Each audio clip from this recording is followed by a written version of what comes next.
नाही पाहिला कुणी कुणी नितीन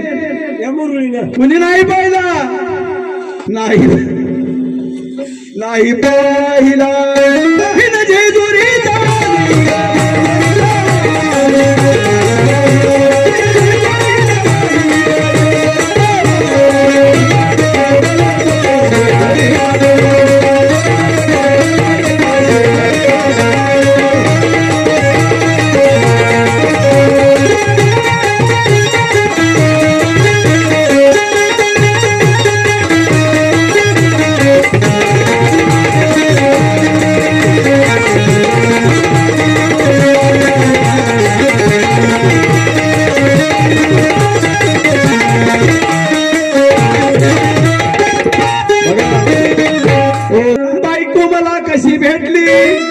मग बघितलो ना आल्या आल्या होय आल्या आल्या तिनं देवाचं दर्शन घेतली देवाला भंडार वाहिली होय होय आणि त्या देवाला मागणं मागितली काय मागितली हे जेजुरीच्या खंडीराया